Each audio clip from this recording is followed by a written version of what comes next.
Hi friends, welcome back to my channel Pinky daily life vlog में। आज का video कोई व्लॉग नहीं होने वाला है। आज मैं आपके साथ एक चीज़ बस शेयर करना चाहती थी। तो वो ये है, अभी हाल ही में जो हम लोगों की फैमिली ने एक्सपीरियंस किया है, बैड एक्सपीरियंस कह सकते हैं। लाइफ में पहली बार ऐसा हुआ है। तो हम लोग क्या, इंडिया में काफ़ी लोग जो ट्रेन से ट्रैवल करते हैं, तो आपको पता ही है आजकल ट्रेनों में क्या होता है ज़्यादातर। तो मेरे फादर इन लॉ ज़्यादातर अकेले ही ट्रैवल करते हैं, इधर से जाते रहते हैं 6 महीने में, साल में नहीं कहूँगी, 6 महीने में मतलब एक बार जाते रहते हैं, ट्रैवल करते रहते हैं। तो इस बार भी वो 25 तारीख को इधर से गए। उनकी ट्रेन थी 3:15 बजे कुरुक्षेत्र से खजुराहो। अगले दिन पहुँचना था उन्होंने 8 बजे।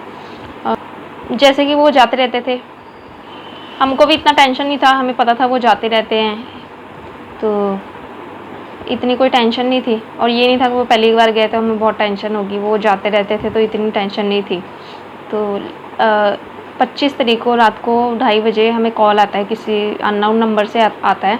और सामने से मेरे पापा ही, मतलब फादर इन लॉ ही बोल रहे थे कि चोरी हो गई है, फ़ोन नहीं है, पैसे नहीं हैं, सब चोरी हो गया, बैग चोरी हो गया, पैसे चोरी हो गए, फ़ोन निकाल लिया, सब कुछ निकाल लिया। अभी तक हमें बस इतना ही क्लियर था, चोरी हो गई है, सब कुछ निकाल लिया। अब उनके पास फ़ोन नहीं था। जिस आदमी के नंबर से उन्होंने फ़ोन किया था, कहीं और, मतलब कहीं और से किया था, शायद उसी कोच में होगा या आगे पीछे कहीं होगा, उसके नंबर से फ़ोन किया था। जब उसको फ़ोन लगाया, वो कह रहे वो पर्सन चला गया है। तो अब हम टेंशन में कि अब कैसे उनसे बात करें, उनके पास तो खुद का नंबर है नहीं। तो फिर अब कैसे उनसे बात की जाए, अब टेंशन में क्या किया जाए। हम इधर बैठे हैं, वो ट्रेन में हैं, किसको फ़ोन लगाएं, क्या करें क्या नहीं करें। तो हमारे भैया हैं एक, उधर ही खजुराहो में रहते, जहाँ तक उन्होंने जाना था। तो उनको हमने फ़ोन किया कि वो उधर खजुराहो में रेलवे में काम करते हैं।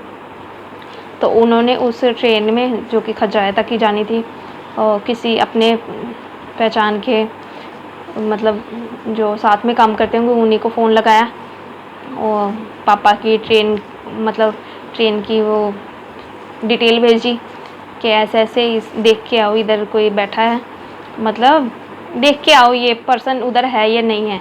तो वो गया, फिर उसने बात कराई, फिर हमने उनसे बात करी, फिर हमें मतलब थोड़ी बातें पता चली, फिर क्लियर हुआ थोड़ा, और थोड़ी जान में जान आई कि हाँ वो उधर हैं, बैठे हैं, सही हैं, सेफ़ है। तो फिर पता चला कि क्या हुआ था। और जब वो 2:30 बजे झांसी पहुँचे थे, तब उन्होंने हमें फ़ोन किया था। उस टाइम उनकी नींद खुली। तो चोर ने किया क्या था, हाँ चोर ने किया क्या था, उनको कोई नशीली दवाई कह लो, स्प्रे कह लो, कुछ तो था जो उसने उनके ऊपर किया कि वो मतलब बेहोशी में थे। तो उसने उनका बैग, फ़ोन, कैश जितना था, और इवनली जितना उनके पॉकेट में था सामान, जो पैंट में रखते हैं, वो भी उन्होंने निकाल लिया। कैसे, पैंट की जेब जो फाड़ के ऐसे निकाले, ऐसे नहीं कि जेब में से निकाले, डायरेक्टली ऐसे फाड़ दिया, फाड़ के निकाले। फ़ोन निकाला, बैग, सब कुछ ले गए। ठीक है, हैं, ये सब वो हो गया। अब ये सुनने में कितना अजीब है कि ट्रेन में से कोई ऐसे कर रहा है, किसी को नशीली दवाई सूंघा के, हैं। तो मतलब हम ट्रेन में भी अब सेफ़ नहीं है ना। और वो भी इतने लोग होते, ये नहीं कि अकेला कोई है, अकेले ट्रेन में ट्रैवल कर रहा है, इतने पर्सन होते हैं उधर ट्रेन में। पर ये था कि रात का वक्त था, तो शायद किसी का ध्यान नहीं गया या जो भी है। तो हम तो सुन के ही शॉक कि ऐसा कैसे हो गया। चोर ने बाकायदा अच्छे से पूरा टोटली एक एक सामान लिया उनके पास। ये नहीं कि सिर्फ उसने बैग उठाया और भाग गया, नहीं, आराम से उसने सब कुछ निकाला उनकी पॉकेट से, सब कुछ, पैसे निकाले जितने थे, फ़ोन लिया उनका, सब कुछ लेके गया। और वो बता रहे थे वो सामने वाली ही सीट पे बैठा था, वो जो साइड वाली सीटें होती हैं, वो सिंगल, वो हाँ, उन्हीं पे थी उनकी सीट। तो वो सामने बैठा हुआ था। तो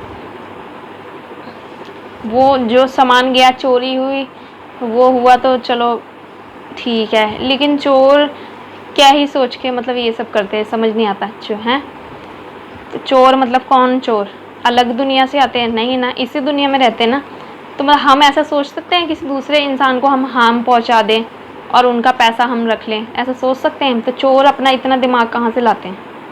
क्या सोच के चोरी करते हैं कि अगर तुमने स्प्रे कर दिया, कुछ भी कर दिया, जो भी है, नशे वाली चीज़ दे दी तुमने सामने वाले इंसान को, अगर उसका कुछ रिएक्शन कुछ भी हो जाए हैं, तुम तो उनका सब कुछ ले गए हो, आधार कार्ड, फ़ोन, सब कुछ ले गए हो। कोई ना उनको पहचाने कौन है ये कौन नहीं, उनको होश आए नहीं आए क्या? तुम तो अपना 10 20 50 हज़ार जो भी था लेके चले गए, तो क्या तुम उसमें क्या बन जाओगे? करोड़पति नहीं बन जाओगे ना। तो फिर सामने वाली की जान के साथ तुम क्यों खेल रहे हो? क्या मिलेगा तुमको? 10 20 50 हज़ार रुपये, बस। जान की कीमत यही है किसी की? तो हम चोरों की मानसिकता तो नहीं बदल सकते, पर अब हम खुद अलर्ट रह सकते हैं कि जब भी ट्रेन में ट्रैवल करें एक्टिव रहें। किसी अनजान व्यक्ति पे से बात तो चलो नहीं करता कोई भी, इतना तो वो नहीं है, किसी से लेके कुछ नहीं खाओ। तो यही करना चाहिए कि ट्रेन में जब ट्रैवल कर रहे हो, अकेले ट्रैवल कर रहे हो, तो ज़्यादा अलर्ट रहो। किसी के साथ अपनी पर्सनल थिंग्स मतलब शेयर मत करो कि कहाँ जा रहे हो, अकेले हो, ये है वो है, तो ये सब मत शेयर करो। किसी से लेके कुछ मत खाओ और ज़्यादा फ्रेंडली मत हो। सही में मैं तो आगे से बिल्कुल भी नहीं किसी से ज़्यादा फ्रेंड, मतलब बातचीत सही है। आगे तो मैं जब हम लोग ट्रेन में ट्रैवल करते थे तो ऐसा होता था जैसे हम लोग बैठे हैं, कोई और बैठा है, बातचीत करते अपना टाइम पास कर लेते थे। अब इस इंसिडेंट के बाद तो मैं बिल्कुल सही है, किसी पे भरोसा नहीं कर सकती। अगर हम ट्रेन में ट्रैवल कर रहे हैं, किसी से बातें कर रहे हैं, हाँ हम जहाँ जा रहे हैं वहाँ जा रहे हैं, नहीं कर सकती मैं ये सब बातें। अभी इतना डर बैठ गया अंदर, और है भी ऐसे ही, पता नहीं क्यों आजकल ऐसा लोग कर रहे हैं। किसकी जान की कोई वैल्यू नहीं, कोई परवाह नहीं है, बस अपने पैसे से मतलब है, चोरी करने से मतलब है। क्यों? तुम्हारे पास हाथ पैर नहीं है, तुम काम नहीं कर सकते? तो अगले दिन कहाँ, मैंने अगले दिन का बताया नहीं। तो हमने भैया से कह दिया था कि वो उनको 8 बजे उनकी ट्रेन पहुँचनी थी खजराए, तो वो उधर से उनको आके ले जाए। तो वो आ गए थे, 8 बजे से पहले ही पहुँच गए थे वो उधर स्टेशन। तो वो उनको ले गए, फिर चेकअप वगैरह कराया, हॉस्पिटल लेके गए, उनको चेकअप कराया उनका।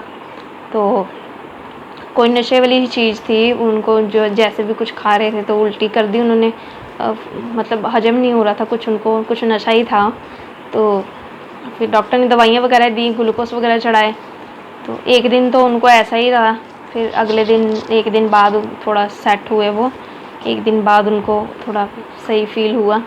तो आगे से तो सही है, आगे से तो डर ही लगेगा अकेले ट्रैवल करने में। चलो ट्रैवल तो करना ही पड़ता है, अब लाइफ में कभी ऐसा हो जाए फिर भी हमें करना ही पड़ता है, जो भी है, जाना है कहीं तो जाना ही पड़ेगा।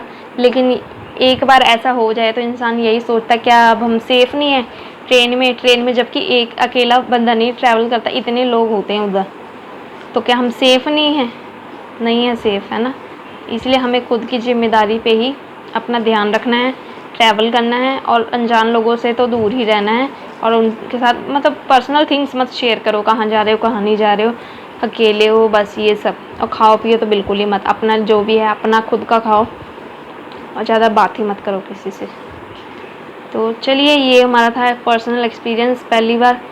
तो आप लोगों के साथ तो मैं यही कहना चाहूँगी, जब भी ट्रैवल करो बी सेफ़ और बी एक्टिव।